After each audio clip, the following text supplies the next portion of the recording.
Buka dulu ya. A'udzubillahi minasyaitonirrajim. Bismillahirrahmanirrahim. Rabbi shrah li sadri wa yassir li amri wahlul 'uqdatam min lisani yafqahu qawli. Rabbana zidna ilman warzuqna fahman bi rahmatika ya arhamar rahimin. Subhanaka la ilma lana illa ma 'allamtana innaka antal alimul hakim. Allahumma inna nas'aluka ilman nafi'an wa rizqan thayyiban wa amalan mutaqabbalan. Amin ya rabbal alamin. Bismillahirrahmanirrahim. Assalamualaikum warahmatullahi wabarakatuh. Alhamdulillah rabbil alamin. Alhamdulillahilladzi anzala sakinata fi qulubil mu'minin liyazdadu imana ma'a imanihim. Segala puji hanya kepada Allah yang atas nikmatnya digunakanlah masa muda kita ini jadi amal soleh. Alhamdulillah. Di luar sana qadarullah mungkin ada yang sedang tidak melakukan ketaatan, tapi ini mas-masnya, kakak-kakaknya bisa kumpul di sini. Kita sama-sama mengingat Allah. Semoga Allah bimbing masa depan kalian, masa depan yang cerah, yang luar biasa, jadi orang hebat insyaallah. Dan salawat salam semoga selalu tercurah kepada junjungan kita baginda Rasulullah Muhammad sallallahu alaihi wasallam beserta para keluarganya, sahabatnya, dan semoga Allah sanggupkan kita istiqomah meniti sunnahnya insyaallah. Salam takzim kami pada Bapak Ustadz Haji Sutopo ya. Ustadz izin Fadi aja panggilnya. Oh nggih, Masya Allah. Semoga Allah muliakan beliau selalu dan keluarga dan adik-adik dari pesantren Miftahul Huda. Betul? Yang di Bantar Kambing ya.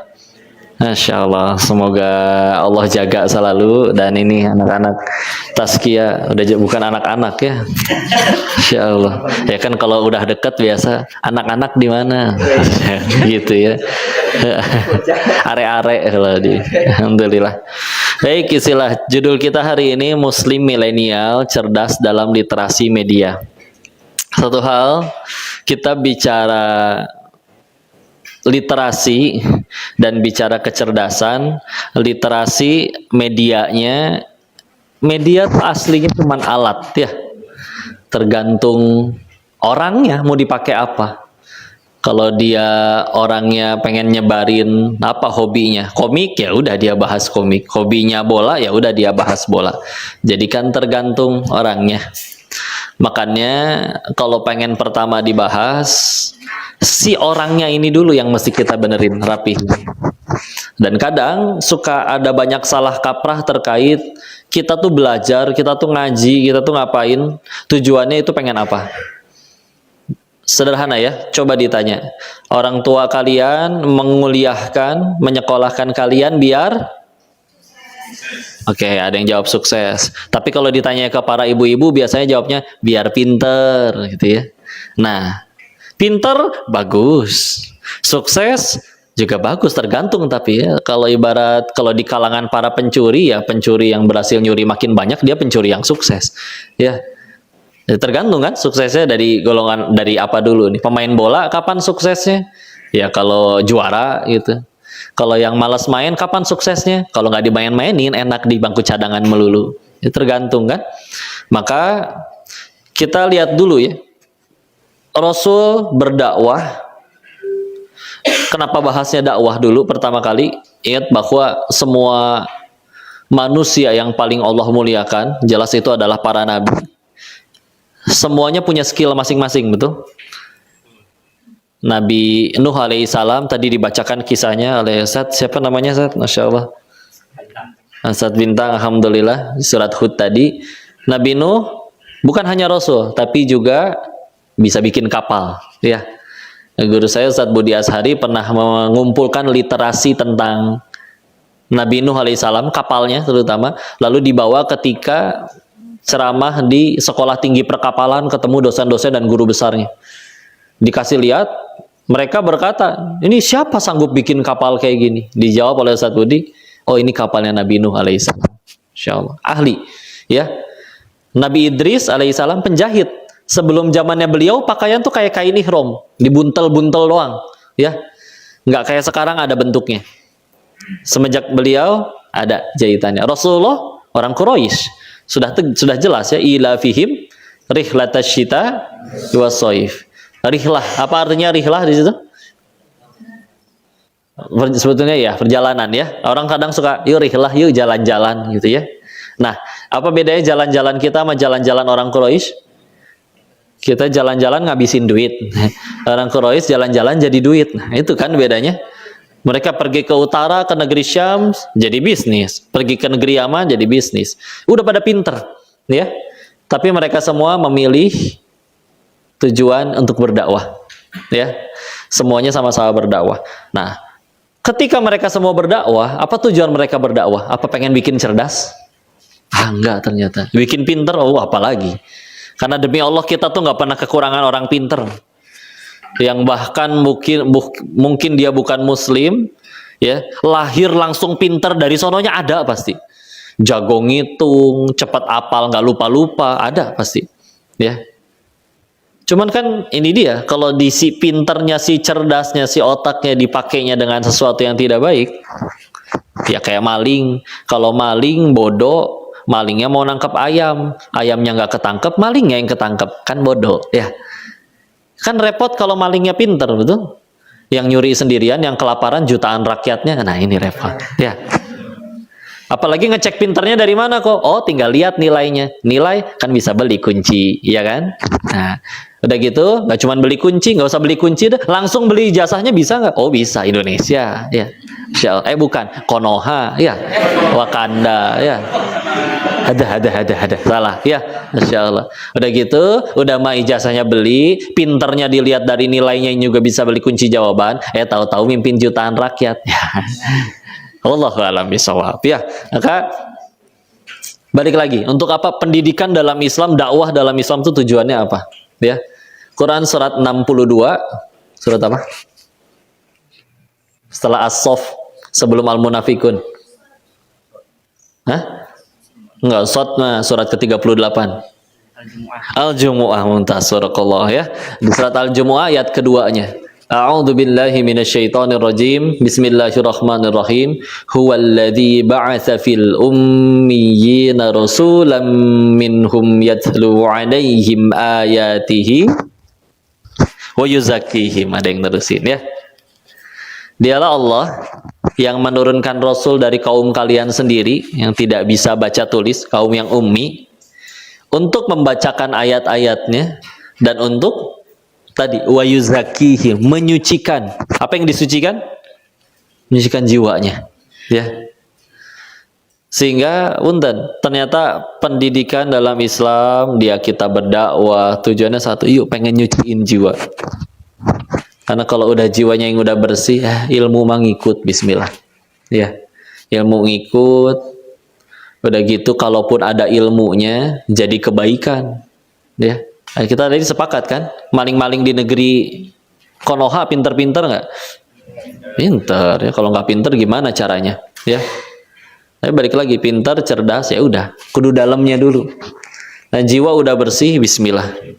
Ya, karena kita sama sahabat juga sama sebetulnya, sama-sama nawar. Contoh, Abdullah bin Amr bin Al-As pernah pengen puasa terus-menerus. Udah gitu nanya ke Nabi, puasa apa nih yang bisa dilakuin? Ya udah, 3 hari dalam sebulan, ayamul bid. Maka itu seperti dianggap puasa sebulan. Aku bisa lebih. Ya udah, Senin sama Kamis, kan lumayan, berarti sebulan minimal 8 kali. Aku bisa lebih, wahai Rasul. Ya udah, puasanya Nabi Daud. Sehari puasa, sehari enggak, sampai meninggal. Nawar kan? Tapi ke atas. Ya, kalau kita nawarnya, qobliyah subuh teh sunnah ya. Ya udah, enggak dilakuin enggak dosa kan? Enggak. Oh ya udah, bangunin saya pas qomat aja ya. Sama kan nawar? Tinggal nawarnya mau kemana nih? Yang tergantungnya tergantung apa? Yuk. Tadi sudah tersucikan atau belum? Kadang-kadang kalau misalkan ngaji, isi ngaji, tapi makin pandai menghujat saudaranya sesama muslim sendiri, tapi begitu lembut kepada yang menistakan Islam, bercanda kali ngajinya, ya. Masya Allah. Harus tambah bersih jiwanya, karena nanti nurut apa? Mau bicara ilmu, punten ya. Yang saya yakini, ilmu itu nggak ada kaitannya sama IQ, sama kecepatan menghafal, ya. Karena ilmu itu yang saya tahu tergantung sang pemilik ilmu mau nggak nitipin ilmunya kepada kita. Ya, manusia mah, udah kuliah jurusannya gelarnya panjang, gelarnya ditutup dengan Pizza Hut delivery, PhD, ya, gelarnya panjang. Begitu beres di wisuda, Allah hanya perlu cangkang cau, tahu cangkang cau? Kulit pisang, ya, ada di bawah panggung, nggak geledak gitu kepalanya, lupa tuh nama sendiri, boro-boro ilmu, ya. Sedangkan kalau ilmu ada bener cepat dihafal juga, tapi kalau misalkan digunanya buat keburukan, atau buat apa nambah-nambah dosa mah? Sama kayak orang punya duit dipakai maksiat. Orang aja ada yang pengen maksiat bisa nggak jadi gara-gara nggak punya duit. Berarti nggak punya duitnya bisa jadi pertolongan tuh dari Allah. Ya. Atau yang pengen ngapal cepet, nggak apal-apal, punten dan bisa jadi dia kalau apalnya cepet jadi sombong, jadi bahaya. Ya. Akhirnya ditolong, udah dibikin susah apal, biar terus menerus. Tapi toh yang penting kan jadi manfaat. Nih ilmu seperti apa ilmu yang baik? Ya tadi kan semuanya kembali, apapun yang baik itu adalah ya apapun yang membuat kita tambah dekat sama Allah. Anggaplah ilmu itu cepat diserap karena IQ-nya katanya tinggi, tapi ilmunya tidak membuat dia tambah dekat kepada Allah. Atau rugi, ya. Santri nanya waktu itu, masih kelas 3-4 SD, kenapa teman saya sholat aja bolong-bolong, boro-boro yang sunnah, tapi sehari bisa nambah hafalan 4 halaman, hafalan baru. Sedangkan saya sholat wajib jelas, sunnahnya juga dilakuin, tapi sehari nambah setengah halaman aja nggak bisa-bisa. Ya. Kenapa dia menghafalnya berhasil, saya menghafalnya gagal? Kata guru kami waktu itu, yang hafalannya berhasil itu, yang karena hafalannya, ya jadi tambah dekat sama Allah, tambah takut sama Allah. Punten ya, kebayang kita mati nyampe gerbang surga, ada baliho, bukan kampanye tapi ya, tapi tulisannya yang sudah masuk, yang boleh masuk sini hanya yang sudah hafal 30 juz. Kan repot. Ctrl Z nggak mungkin, diandu balik lagi, mundur lagi, nggak bisa. Tapi punten ya Allah, meninggal teh baru ge tobat, tapi tobat dengan cara apa tuh ya udah dia mulai dari Al-Ikhlas dulu. Ya Allah, Al-Ikhlas ini nggak apal-apal, tobat ya Allah, saya teh banyak dosa. Meninggal ngapalin Al-Ikhlas, husnul khotimah. Daripada misalkan udah apal 30 juz tapi nggak dijadiin imam, ngambek ya, dijulitin dalam hati, lu gitu jadi imam alusan ge urangnya. Dalam hati itu ya. Udah gitu kalau tidak disebut biasanya dipanggil Fulan Al-Hafiz, giliran biasa disebut selamat datang Fulan, nggak dumel dalam hati, mana Al-Hafiznya, nggak tahu kali dia ada masalah, ya. Kayak dari tadi dulu, ya. Apa kita pikir Rasul tadi datang ke orang kafir Quraisy pengen bikin mereka pinter semua gitu? Udah pada pinter orang Quraisy mah, tapi pengen nyuciin jiwa. Nanti kalau kalian udah pada punya anak-anak, cari sekolah yang tulisan visi misinya ingin menyucikan jiwa anak-anak kalian. Nah, udah masukin situ. Iya. Atau udah bikin pinter mah. Semua gak bisa. Enggak belajar, enggak sholat, enggak ibadah, enggak kenal Quran juga ada yang pinter dari sananya. Apalagi patokan pinternya sekedar nilai. Ya. Misal ya, kalian nanti udah jadi orang tua, anaknya viral, populer, tampan, cantik, kaya, tajir melintir, tapi memperlakukan kalian seperti film azab Indosiar, mau? Enggak kan? Enggak, ya. Dibalik sekarang. Misalkan ya Allah, ini anak teh matematikanya kurang, tes nah 2 tambah 2 berapa? 5 mama. Astagfirullah ya. Tapi kita bangun subuh pas, ini anak udah lagi berdiri habis sholat tahajud nungguin subuh. Anak-anak lain masih ngapalin alif batasa, dia lagi ngapalin juz 28. Anak-anak lain nggak bisa dititipin adiknya, dia bisa ngomong adiknya. Anak-anak lain sampai dimarahin untuk supaya ibunya minta tolong ke warung doang. Anak ini mempertanyakan, ibu apa yang bisa saya bantu? Jiwa istilah. Ya, sisanya ya Allah, kok ada orang jiwanya udah suci, tapi ya kecerdasannya di bawah rata-rata. Ya selamat tetap dari sudut pandang akhiratnya. Ya, lagian kan yang penting nih ilmu banyak. Ilmu itu baru jadi kebaikannya kapan? Setelah diamalin, betul? Kita tahu bahwa misalkan raqatal fajri khairu minad dunya wa ma fiha. Terus tapi kita nggak pernah sholat qobliyah subuh seumur hidup. Itu jadi apa pengetahuan itu? Nih, mau ilmu segitu-gitunya kan ya. Kok sekarang kan juga banyak penghafal, tapi apa bedanya penghafal zaman dulu sama sekarang? Sekarang yang penting hafal dulu, arti belakangan ngamalin apa lagi? Ya. Kalau dulu mereka tidak akan maju menghafal ayat selanjutnya sebelum ayat itu selesai mereka amalkan. Ya lihat ya, Al-Quran sekarang di handphone masing-masing ada kan? Di masjid aja kadang bisa jadi banyakan Qurannya daripada yang sholatnya, betul? Tapi kualitas manusia zaman sekarang lebih bagus tidak daripada kualitas orang zaman dulu, zaman para sahabat? Tidak lebih baik. Padahal Al-Quran yang kita bilang selalu kita jadikan pegangan itu baru jadi mushaf, dirangkumkan jadi satu buku secara utuh, itu di zaman siapa? Sayyidina Utsman bin Affan radhiyallahu anhu. Makanya disebut mushaf Utsmani. Tapi wilayahnya Sayyidina Utsman di saat itu sudah sebesar apa? Satu jazirah Arab. Sekarang 7 negara. Arab Saudi, Oman, Yaman, Qatar, Uni Emirat Arab, Bahrain, Kuwait. Negeri Syam. Sekarang 4 negara. Yordania, Libanon, Palestina, Suriah. Persia. Sekarang Iran, Irak. Terus Romawi Selatan sudah mulai takluk. Afrika Utara 5 negara. Mesir, Maroko, Tunisia, Aljazair, Libya. Tuh, daerahnya seluas itu. Emang di zamannya beliau Al-Quran sudah sebanyak apa? Ternyata baru ada 5. Di daerah seluas itu Al-Quran cuman ada 5. Ada riwayat yang menyebutkan 6. Kok mereka orang-orangnya pada hebat? Sama jawabannya, ngikutin Quran. Ya. Terus kan sekarang Qurannya lebih banyak. Punten kali ya. Mungkin karena cara ngamalinnya beda. Kok ayat pertama Iqra, saya rajin baca grup WA, baca gibah, baca komen, ya baca. Bukan itu yang dibaca ya. Tapi ya bismillah, kita mulai dari situ dulu ya. Selanjutnya saya pengen juga menjelaskan terkait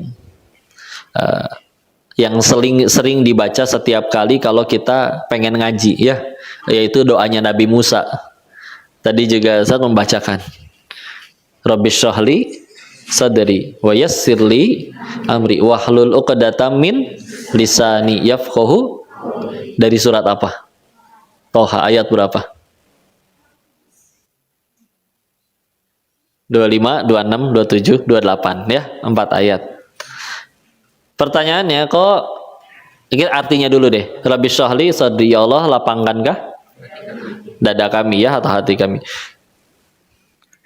Wa yassirli amri, mudahkanlah urusan kami. Wahlul 'uqdatam min lisani, lepaskanlah kekeluhan di lisan, di lidah kami ya. Yafqahu qauli, agar mereka mengerti. Pertanyaannya, kenapa Nabi Musa minta kekeluhan di lidahnya dilepaskan? Ada yang paling sering dijawab adalah karena dulu Nabi Musa dari riwayat pernah makan bara api, itu ya. Ada ahli tafsir yang dibahas oleh guru-guru kami bahwa menyebutkan kalau Nabi Musa itu bicaranya gagap karena pernah makan bara api, maka itu tidak sesuai dengan ayat Al-Quran yang lain. Yang mana kok? Surat ke-14 Ibrahim ayat ke-4. Bahwa kenapa di ayat itu? Bahwa Allah menurunkan Rasul bilisanin qaumihi, dengan lisan kaum mereka sendiri. Untuk apa? Linubayyina lahum, untuk menjelaskan kepada mereka. Gimana caranya ngejelasin tapi ngomong gagap, gimana ceritanya? Jadi ada ahli tafsir yang tidak sepakat kalau Nabi Musa itu gagap. Tapi nggak cuma menyanggah, beliau memberikan 2 alasan. Terus yang dimaksud kekeluhan di lidahnya itu apa? 1, karena Nabi Musa pernah makan jasanya Firaun. Kapan kok? Yang angkat anak Nabi Musa ketika dihanyutin ke sungai siapa? Istrinya Firaun. Ya, siapa? Asia. Asia kan ibu rumah tangga. Pemasukannya dari mana? Iya, berarti yang ngasih makan Nabi Musa, makanya paling berat dakwah ke orang tua sendiri kan? Karena kita terlalu banyak makan jasa beliau. Jadi pelajaran pertamanya, buat kalian yang bismillah akan jadi cahaya kebaikan bagi banyak umat. Pelajaran pertama dari Nabi Musanya, jangan terlalu banyak makan jasa orang lain. Ya. Ini bukan bicara halal haramnya ya, mohon maaf. Misalkan ada ibu guru, terus mau makan, di depan dia lihat, ini kan restoran orang tua murid saya makan di situ pasti gratis. Terus makan, beneran gratis, halal nggak bagi dia? Halal. Tapi kalau suatu saat dia harus dakwahin yang punya restorannya, kena.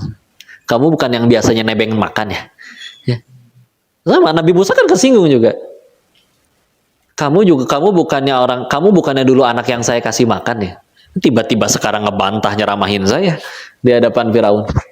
Ya. Jadi Masya Allah, ya. Sekali lagi bukan halal haramnya ya, tapi ketika terbiasa, mohon maaf, minta ya, padahal apalagi sesuatu yang diminta itu kita sanggup beli sendiri gitu, oleh-oleh atau oleh-oleh misalkan, oleh-oleh beli sendiri bisa, hadiahnya cuma gantungan kunci itu ke, tapi rela merendahkan diri, nggak usah minta ya, karena sekali lagi dulu Imam Ahmad ibn Hambal ketika pengen berangkat haji, rebutan murid-muridnya pengen ngasih bekal. Tapi kan beliau tolak semuanya. Sampai akhirnya waktu di Mekahnya, bertahan hidupnya beliau jadi kuli panggul. Kok orang nggak pada kenal beliau Imam Ahmad? Kan dulu belum ada Google, jadi nggak apal mukanya yang mana. Cuman tahu namanya sudah besar. Tapi kan beliau juga nggak pakai name tag, hello, I'm Imam Ahmad. Enggak kan? Nggak pakai name tag yang kayak gitu. Jadi nggak tahu orang juga. Ya. Karena beliau nggak mau menerima sesuatu dari orang tanpa melakukan sesuatu untuk orang itu. Nggak mau makan jasa, berat ya. Apa? Dititipi dunia bukan berarti dimuliakan, dicabut dunianya juga bukan berarti dihinakan kok, enggak, tenang aja. Ya. Dan yang penting cukup, banyak nggak cukup juga akan repot. Makanya nyuri lagi, ya. Seperti itu. Yang kedua, kenapa Nabi Musa minta dilepaskan kekeluhan di lidahnya? Karena pernah ngelanggar peraturan Firaun juga. Kapan kok? Surat 28 Al-Qasas. Ada orang Bani Israel sama orang Kibti, orang Mesir, berantem, dipisahin, ngeyel, tonjok ya sekali, mati. Tahu? Pernah baca terjemahannya Al-Qasas? Lalu akhirnya melarikan diri kan ke negeri Madian sampai akhirnya menikah di situ. Sebagian ulama menyebutkan apakah ini sejaman dengan Nabi Shu'aib alaihissalam atau tidak, ya. Tapi ketika akhirnya pulang harus berdakwah lagi kepada Firaun, sama kena. Kamu juga bukannya dulu pernah ngelanggar aturan ya? Nah itu kena kan? Di Santen belajar ini nggak mustalah hadis? Belajar. Syarat hadis jadi sahih ada 5, apa saja? Adalah rawi, rawinya adil, ittasalu sanad, sanadnya bersambung. Udah gitu, hafalannya dobit, tidak ada syadz, dan tidak ada ilat, mumtaz, barakallah ya. Adil di situ kan bukan adil dalam bahasa Indonesia. Ya. Adil di Indonesia kan pisang gorengnya 4, orangnya 4, berarti seorang 1, ya. Tapi adil di situ termasuk menjaga izahnya, kemuliaannya, ya. Tidak melakukan sesuatu yang tidak pantas meskipun itu bukan dosa. Contoh, bayangin kalau Imam Bukhari hidup di hari ini, kira-kira mungkin nggak beliau nongkrongnya di warnet? Enggak kan? Meskipun kok pergi ke warnet hukumnya apa? Dosa enggak? Enggak. Kecuali mungkin kalau udah sampai main melulu sampai ninggalin sholat, ya iya itu baru jadi dosa. Tapi pergi ke warnet main misalkan setengah jam gitu, diajakin temen, dosa? Enggak. Ya. Tapi kalau misalkan ya nggak kebayang atuh Imam Bukhari main point blank gitu di warnet tuh tero CS yang ada tero sama ini mah ya, CT B43 teh karbin dulu teh kalau nggak salah. Masih ingat ya? Insya Allah. Nggak, udah gitu itu yang kita lihat ya, jangan sampai menurunkan, karena kita perlu itu untuk dakwah ya. Ada orang yang membahasakannya kayak gini ya, orang itu kalau udah sukses dia kentut juga dianggap kata mutiara ya. Tapi kalau belum jadi apa-apa, Mau dia berucap seindah apapun dianggap kentut. Jangan ngomong kamu bau gitu. Meskipun surga kita bukan di mulut orang ya. Tapi kan toh memang yang memudahkan Rasul berdakwah itu karena jadi orang keren. Kata imam, kayak apa yang ada imamnya? Contoh Al-Furqan 74 lah ya. Rabbana hablana min azwajina wa dzurriyyatina qurrata a'yun waj'alna lil muttaqina imama. Kata imam di situ artinya pemimpin, betul. Imam itu pemimpin. Tapi kata guru bahasa Arab saya, imam itu satu akar kata dengan pola. Apa? Pola.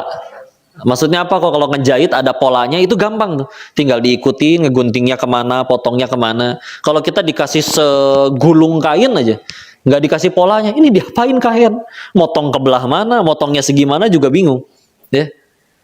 Nah kan Rasul dalam ngedidik udah ada polanya, nggak sekedar asal nyuruh. Dan pertanyaan yang lain, Rasul ngedidik sahabat pada jadi hebat, Rasul pernah mukul nggak? Pernah? Ternyata pernah. Ada yang kalau kepada sahabat ada yang pernah kena fisik. Contoh Ibnu Abbas ikut sholat tahajud masbuk di sebelah kiri belakang, sama Nabi dipindahinnya kan dijewer, dipindahin. Kok itu kan cuma dijewer, pindahin ke kanan. Oke, yang ini biasanya pada tahu. Menjelang Nabi akan wafat, ada beliau bertanya, siapa yang pernah aku zolimi balas aku hari ini juga. Ada yang angkat tangan. Perut saya pernah kena pukul pakai kayu. Kata Nabi, balas hari ini. Oh, waktu itu saya nggak pakai baju. Nabi lepas pakaian atasnya, terlihat perutnya diganjel batu karena sedang menahan lapar. Sahabat yang lain juga ada pada gerem kepada satu orang ini. Terus pertanyaannya, orang ini akhirnya mukul Nabi atau meluk Nabi? Berarti tahu riwayatnya. Karena dia berkata, aku mengetahui yang bersentuhan kulit denganmu diharamkan api neraka. Tapi lihat ya, sahabat ada yang pernah kena fisik sama Nabi, ada gitu yang dendam, kesel, dengki, enggak. Kenapa? Keren, mengagumkan, ya. Karena kadang yang kurang dari kita atau para orang tua misalkan, solehnya soleh sendiri, tapi tidak jadi yang mengagumkan. Kalau kalian pernah misalkan nanti magang atau jadi guru, biasa kami suka terapkan ke sekolah-sekolah, minta para wali kelas sebarkan kertas kepada anak-anaknya. Bapak kasih waktu 5 menit, tolong tuliskan keutamaan orang tua kalian, kelebihan, kebaikan, apapun itu. Jangan kaget dengan apa yang terjadi. Jangankan 5 menit. Itu setengah jam juga anak-anak masih ngelamun. Apa bagusnya ibu saya? Apa bagusnya si bapak? Ya. Lagi mikirin apa bagusnya, nengok tangan masih biru dicubit tadi malam. Masih anget itu mah. Kaki masih ada bekas kemoceng.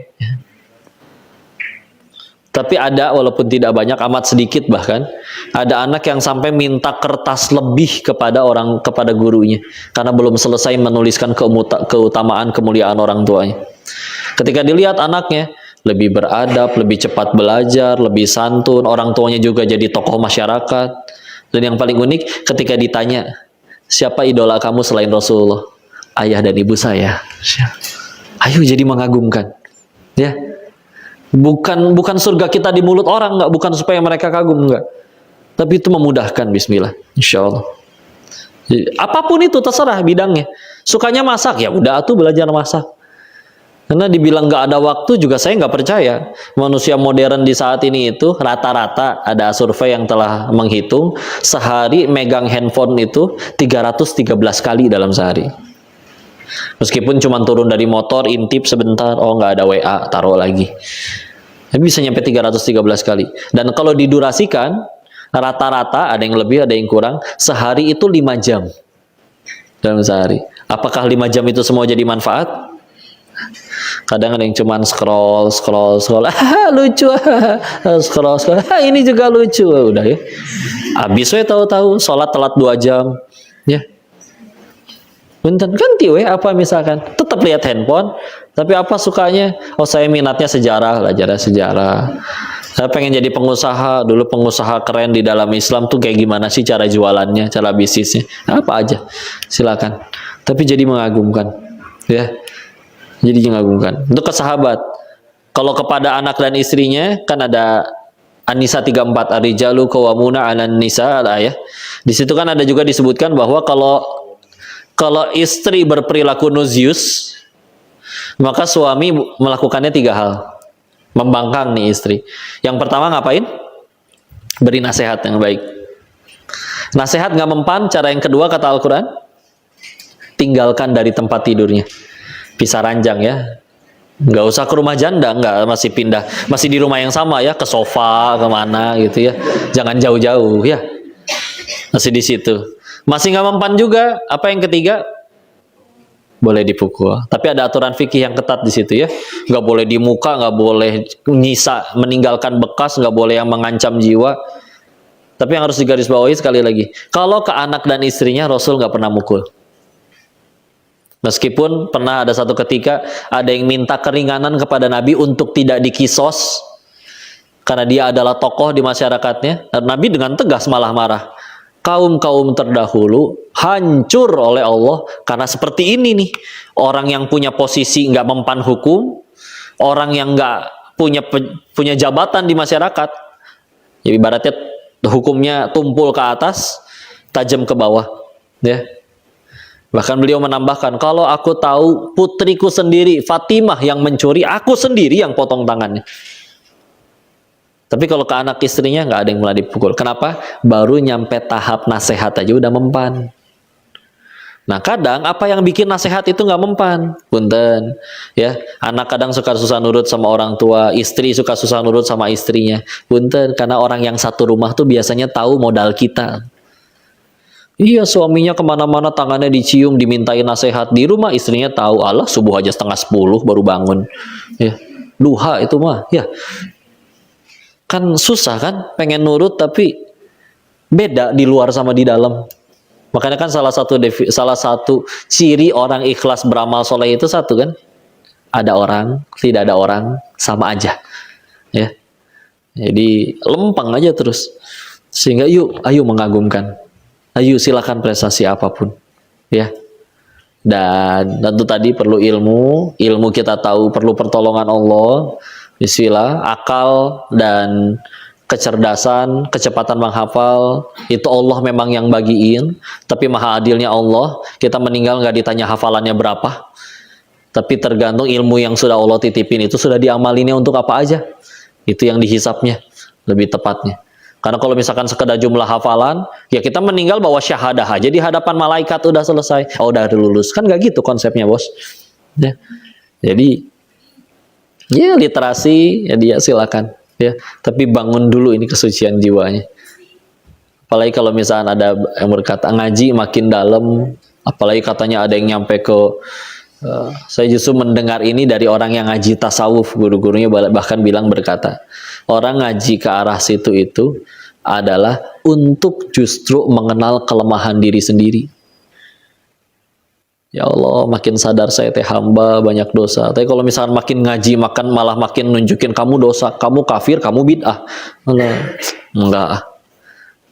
Silakan. Kalau mau ke diri sendiri, arahkan jadi terus baik. Kalau kepada orang, kalau kok saya ngelihat orang ini maksiat nih kok, berdosa nih kok, bahkan saya rekam nih ada rekamannya dia maksiat. Dia nerakanya belah mana? Na'udzubillah. Tinggal jawab, itu yang kamu lihat maksiat masih hidup nggak? Masih sih. Ya udah berarti yang punya langit dan bumi aja masih kasih dia kesempatan. Apa hak kita main hakim sendiri? Karena kata Allah, surat 35 Fatir ayat 45, walau yu'akhidullahu an-nas bima kasabu ma taraka ala dhahriha min dabbah walakin yu'akhiruhum ila ajalim musamma. Pas sebelum Yasin ini ya, ayat terakhir di surat Fatir. Kalau sekiranya manusia berbuat dosa dibalasnya kontan detik itu juga, kata Allah, tidak ada bersisa makhluk bergerak yang bernyawa di muka bumi ini. Mati semua berarti kita.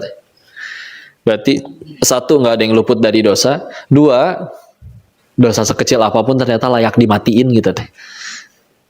Terus kenapa masih ramai begini? Walakin yu'akhiruhum, tapi Allah akhirkan untuk mereka sampai waktu yang ditentukan. Ya, kita masih hidup itu bukan karena udah lebih baik katanya. Ya, Allah tutupin aja aibnya. Jadi yuk bismillah ya.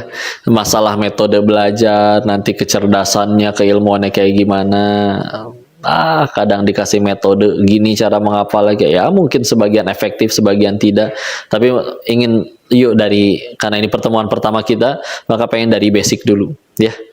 Kita ngajinya untuk apa dulu nih? Kalau sudah jiwanya yang sudah suci, bersih, bismillah, saya yakin kalian mau jadi apa aja. Kan perlu dicatat ya, ada 17 percakapan antara orang tua dengan murid di dalam Al-Quran. Orang tua dengan anak di dalam Al-Quran. 17. Yang satu adalah percakapan ayah, ibu, sama anaknya. Satu. Yang dua adalah percakapan antara hanya ibunya sama anaknya. Yang dua. Yang 14 adalah percakapan ayahnya sama anaknya. Ya. Ternyata ya ini pesan bagi misalkan kalau ada orang tua laki-laki ya. Mah, nih uang bulanan, tolong ya anak kita jadi soleh semua. Gimana caranya? Ternyata Allah pengennya yang lebih banyak interaksi. Ya ada satu sisi, ibu harus lebih dominan, nggak bisa digantikan oleh ayah. Ada juga yang sebaliknya. Seperti apa aja percakapannya? Contoh, Al-Baqarah surat kedua 133 ayat 133. A'udzubillahi minasyaitonirrajim. Bismillahirrahmanirrahim. Am kuntum syuhada'a idh hadara ya'qubal mautu idh qala li banihi ma ta'buduna min ba'di. Kan nyeritain Nabi Yakub menjelang wafat ya. Ngumpulin anak cucunya. Coba kalian punya kakek raja. Kakek kalian yang raja sebelum meninggal ngumpulin anak cucu, kira-kira mau ngapain?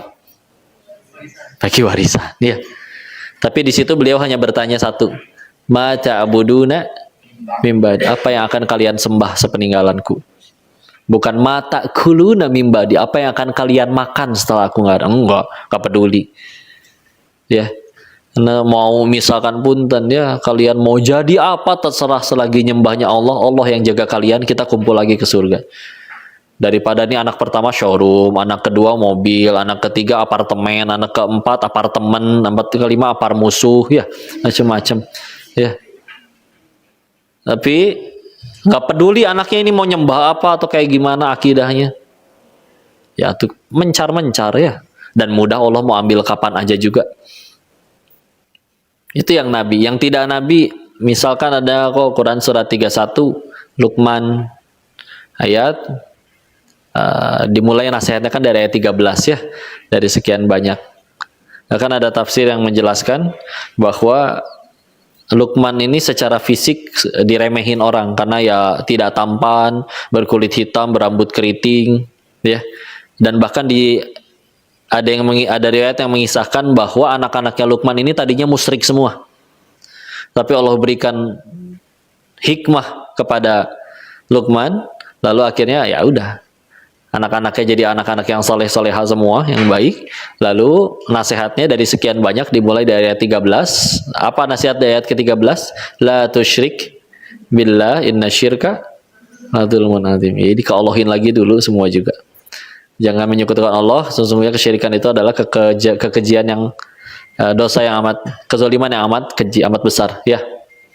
Baru nanti untuk birrul walidain atau di 18-nya wala tamshi fil ardi maroha, jangan berjalan di muka bumi ini dengan sombong.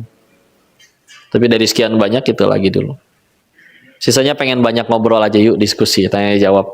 Sisanya mudah-mudahan waktunya cukup ya. Wallahu a'lam bishawab. Kembalikan dulu kepada tuan-tuan Ustadz MC dan moderator kita ya. Fadol. Oke, mari kita beri tepuk tangan yang meriah pada Masya Allah teman-teman. Jadi sudah dijelaskan tadi bahwasannya media ini adalah sebagai alat. Dan hal yang pertama yang harus kita lakukan adalah sebagai pengguna alat tersebut adalah untuk tazkiyatun nafsi. Apa itu? Mensucikan diri kita. Karena emang sebelum kita untuk menggunakan alat, ya kita harus tahu ini alat ini kita gunakan nanti untuk apa dan seperti apa. Masalah kita nanti menjadi orang yang cerdas, orang yang pintar, itu adalah bonus teman-teman. Jadi yang pertama kita harus luruskan adalah tazkiyatun nafsi. Kita harus memuliakan diri kita sendiri terlebih dahulu sebelum kita untuk mengajak orang-orang lain mendakwahi orang-orang lain. Mungkin itu untuk mempersingkat waktu, mungkin kita langsung ke sesi pertanyaan. Saya akan berikan kesempatan kepada dua orang penanya. Mungkin dari teman-teman dari Pondok Pesantren Miftahul Huda, dari Ikhwannya satu dan dari Uploadnya 1. Silahkan yang ingin bertanya, acungkan tangannya, perkenalkan namanya dan domisilinya, silahkan. Ya, boleh, silahkan. Ini mic-nya dinyalain aja, ya.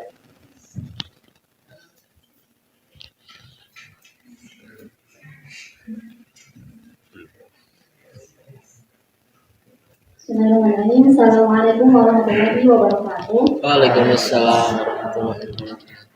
Perkenalkan, saya Nurul Somadi. Mohon izin bertanya. Fadal. Mohon tipsnya, Ustaz.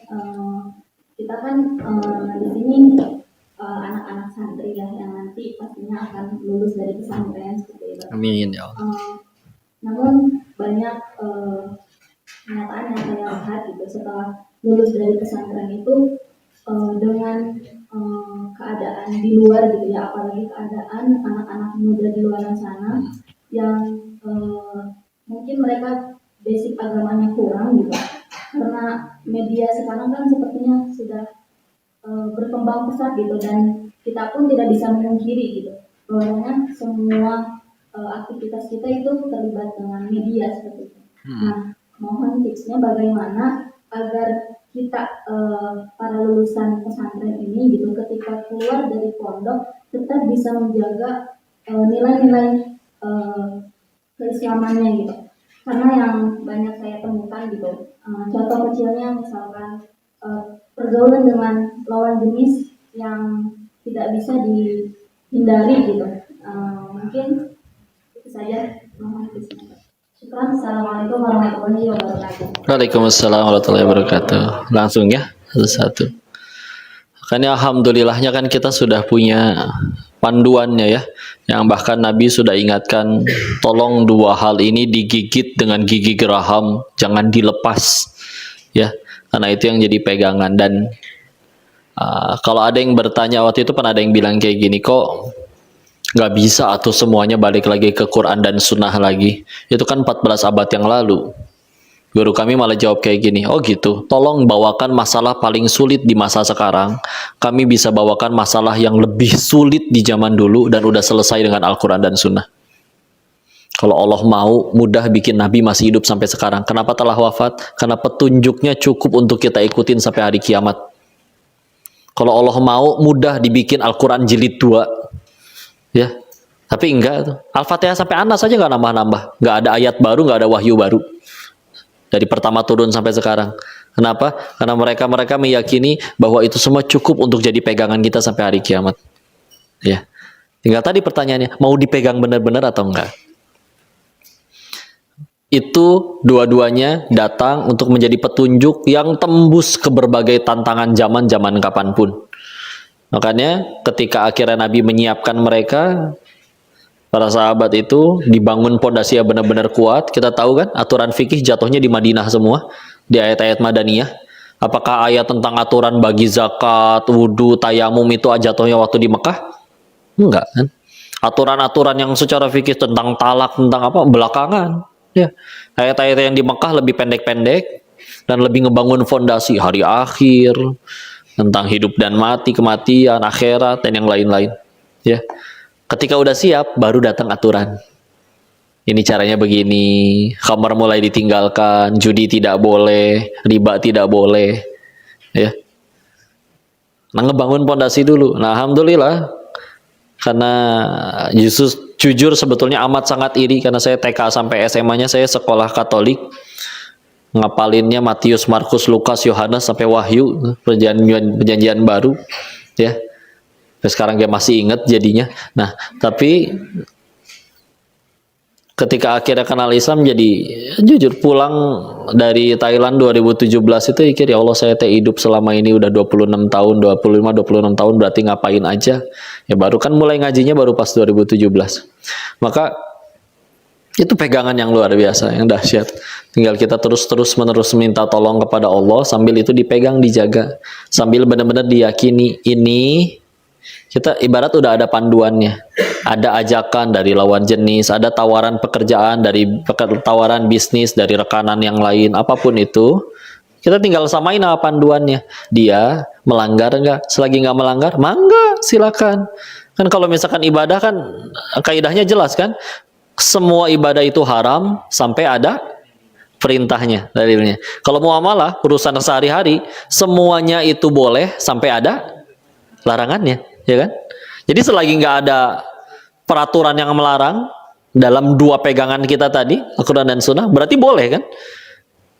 Kalau misalkan ini nggak dilanggar, gimana ya kok ya? Tawarannya gede ini masalahnya nih kok. Ini berapa miliar dan peluangnya gimana? Misalkan, ya. Maka harus satu benar-benar diyakini, ini saya langgar, saya makin hancur. Harus cukup yakin dulu aja dengan itu. Karena kan yang bedain nanti tinggal di masalah yakinnya.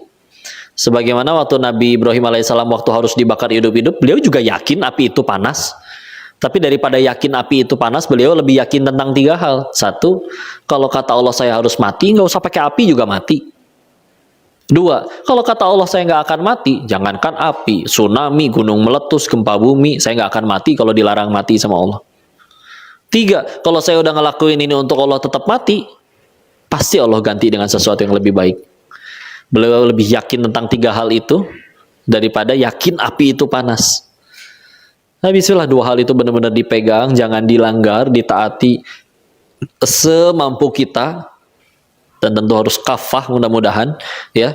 Maka ya udah, itu yang nyelamatin. Karena toh nanti yang beda kan bukan nominal. Coba lihat ya, punten bicara tentang kaya aja. Kaya di dalam Islam itu ada ilmunya, tapi punten, kaya di dalam Islam itu murni cuman efek samping, pilihan, ya, pilihan.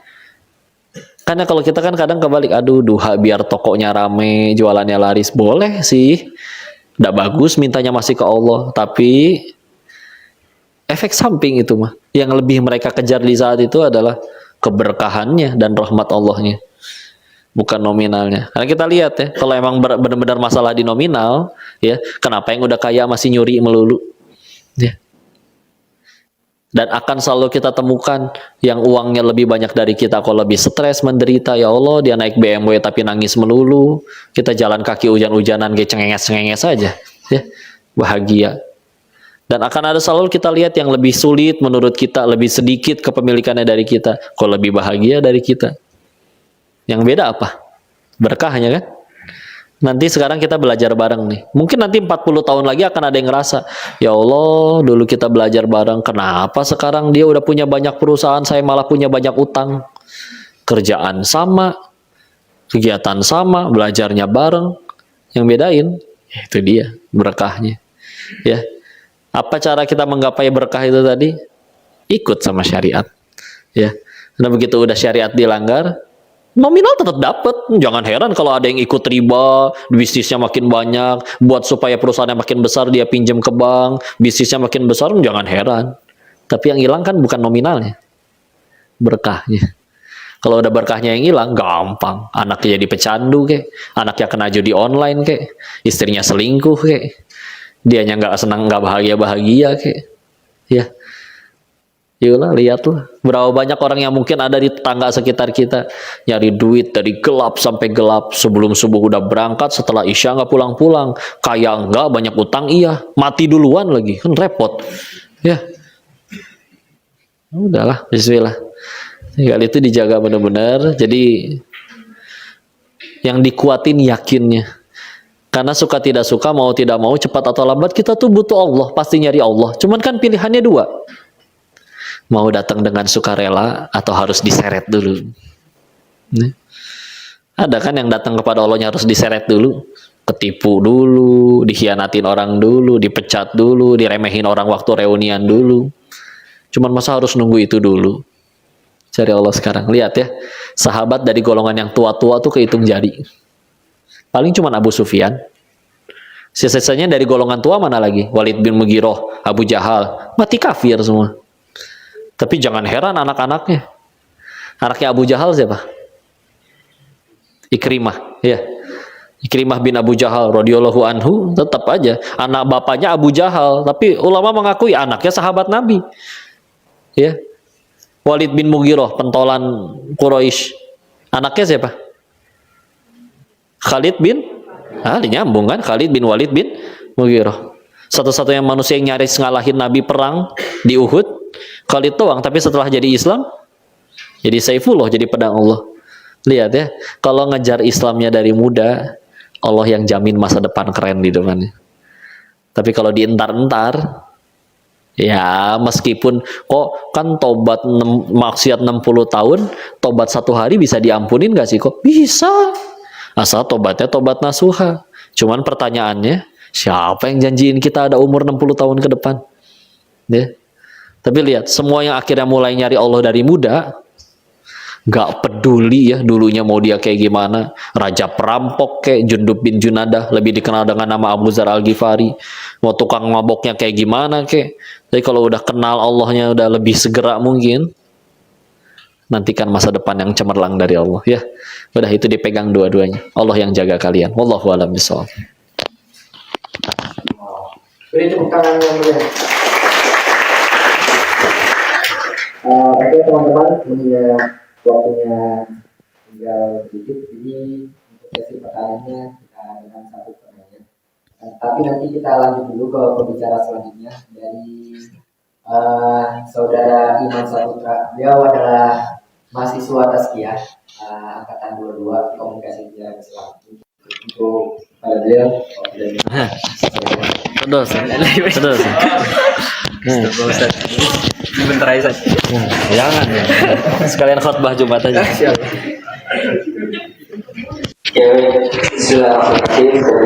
Assalamualaikum warahmatullahi wabarakatuh. Di sini mau persiapan buat Jumatan. Waalaikumsalam warahmatullahi wabarakatuh. Cara ngajinya ke Agim, Ustadz Budi Ashari, Ustadz Adi. Alhamdulillah, dan guru-guru yang mungkin kalian tidak kenal. Banyak soalnya ada guru tahsin, guru tahfiz, guru hadis, semacam. Insyaallah. Ya, kita nanti mau persiapan Jumatan dulu ya. Kita tutup. Sekali oleh Muslim, guru kita semua. Gak nyangka ya, bayangin saya yang biasa nonton di YouTube gitu ya, nonton ini eksklusif loh. Teman-teman juga di sini langsung nonton loh. Biasanya kita kajian itu paling belakang Ustaz. Oh gitu. Jadi saya bisa berduduk di sampingan tuh udah kayak ini di mana ya? Mau di panggung? Iya boleh di sebelah Ustaz. Ya kira Ustaz. Enggak. Masya Allah. Nih sekalian lah. Jangan Ustaz. Ya udah. Tuh. Oke ya. Jadi teman-teman di sini tuh orang-orang pilihan gitu ya. Bisa datang bersama Ko Denis yang masya Allah kita lihat di YouTube dan dimanapun segala macam Ko Denis sudah ada. Jadi saya tuh bingung gitu di sini. Aneh rasanya kayak panitia itu kayak jebak saya gitu. Tiba-tiba Ko Denis. Oh iya. Jadi tiba-tiba panitia tuh nyuruh Iman aja nih yang jadi pemateri kedua. Saya kira ya Allah gimana kalau lihat posternya tuh muka saya tuh udah difilter gitu biar sama gitu loh, tapi ya tetap aja gitu masih kalah ya.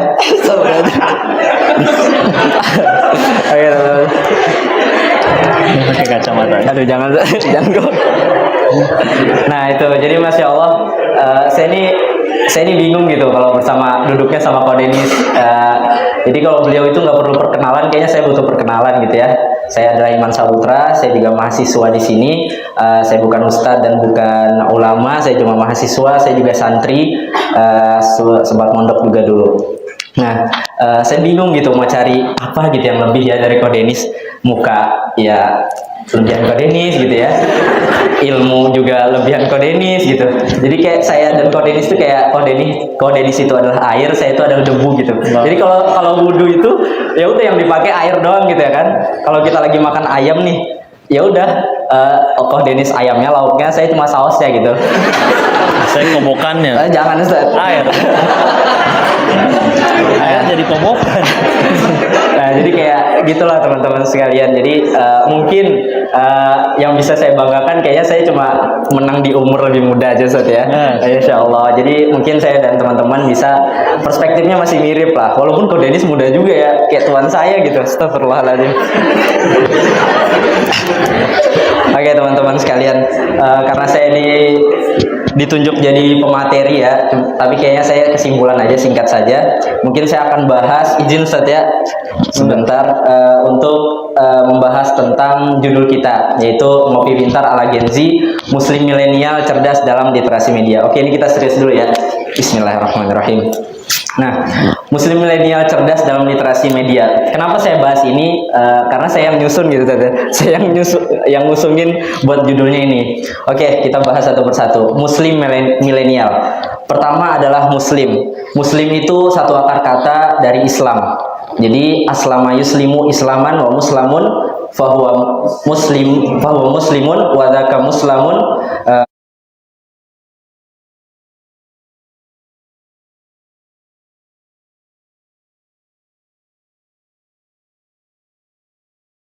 Yang kedua adalah menyerahkan diri. Maka orang yang berislam atau muslim adalah orang yang menyerahkan dirinya kepada Allah Subhanahu wa taala. Maka ketika kita menjadi seorang muslim, bahasa enaknya itu artinya itu adalah ya udah apapun kita serahin kepada Allah. Ketika kita mengatakan kita sudah berislam, ketika kita mengatakan kita adalah muslim, maka kita sepatutnya bahasa kerennya adalah ya udah kita ikut apa maunya Allah. Ini bahasanya kayak Ko Denis banget ya. Gitu. Jadi kayak oke teman-teman sekalian. Jadi muslim itu ya udah saya ikut aturannya Allah. Allah bilang suruh sholat, ya udah saya sholat. Allah bilang jauhi maksiat, ya udah saya jauhi maksiat. Jadi kita ikutin aja katanya Allah. Nah, kata Ko Denis tadi, kalau kita ikut katanya Allah, maka kita udah tidak usah ragu, tidak usah takut terhadap hidup kita, karena kita menjadi orang yang muslim yang berserah diri kepada Allah Subhanahu wa taala. Kemudian muslim milenial. Milenial ini sebenarnya masuk ke dalam Gen Y. Ya, kalau Gen Z itu udah di akhir. Jadi Gen Y itu milenial itu zamannya Ko Denis gitu ya.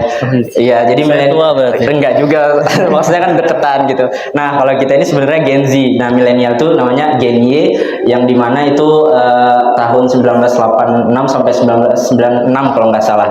Nah, itu kita di era Gen Z. Apa maksudnya muslim milenial? Berarti sebagai seorang muslim, mau di acara apapun, mau di zaman apapun, mau kita di zaman purba, di zamannya perperangan gitu ya, di zaman dulu, atau mau di zaman sekarang, di zaman era digital yang serba teknologi, tetap kita beriman kepada Allah Subhanahu wa taala. Apapun godaannya, apapun rintangannya, tetap kita menjadi seorang muslim. Karena kata Allah Subhanahu wa taala, "Wala tamutunna illa wa antum muslimun." Dan di dalam Quran surah Ali Imran ayat 19, posisi sebelah kiri paling tengah. Wih. Nggak keren ya, itu saya persiapan dari malam. Ya, jadi kata Allah Subhanahu wa taala, Allah Subhanahu wa taala berfirman, A'udzubillahi minasyaitonirrajim, "Innad dina indallahil Islam." Sesungguhnya agama yang diridhoi Allah Subhanahu wa taala di sisinya itu cuma Islam.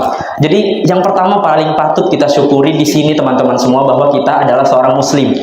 Itu menjadi salah satu yang harus kita syukuri pertama kali. Ya Allah, alhamdulillah saya ini sudah menjadi seorang muslim. Semoga Engkau jaga saya, Engkau jaga kita semua tetap menjadi muslim sampai kita akhir hayat kita.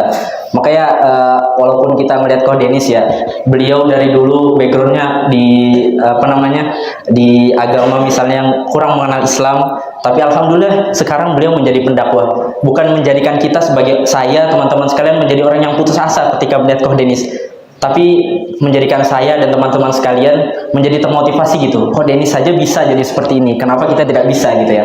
Jadi ini menjadi motivasi saya sendiri, seharusnya kita juga bisa menjadi Ko Denis berikutnya. Semoga Allah menjaga Ko Denis Slim, semoga Allah mudahkan istiqomahkan beliau dalam dakwahnya, amin amin ya rabbal alamin. Kita doakan semuanya. Oke, nah jadi itu ya teman-teman muslim milenial. Kemudian kita bahas tentang cerdas dalam literasi media. Nah, cerdas ini apa sih yang dipikiran teman-teman? Bayangkan apa yang teman-teman pikirkan ketika mendengar kata cerdas. Apakah nilai yang tinggi? Apakah lulus di universitas, keterima di universitas yang keren? Apakah ketika teman-teman bisa menyelesaikan semua masalah di kehidupan teman-teman dibilang cerdas? Ayo kita kembalikan kepada sabda Rasulullah Shallallahu Alaihi Wasallam, versi cerdasnya Rasulullah Shallallahu Alaihi Wasallam. Jadi kata Rasulullah Shallallahu Alaihi Wasallam, al-kayyisu mandana nafsahu wa amila lima ba'dal maut. Orang yang cerdas itu adalah orang yang bisa mengendalikan dirinya sendiri, bisa menahan hawa nafsunya dan mempersiapkan amal untuk kematiannya. Nah, itu kata Rasulullah SAW, bukan hanya cerdas secara secara pendidikan gitu, teman-teman pintar di sekolah, teman-teman pintar di kuliah, tapi kata dari Ansor bertanya kepada Rasulullah SAW, ayul mukminina akyas, orang mukmin mana yang paling cerdas? Maka Rasulullah SAW berkata,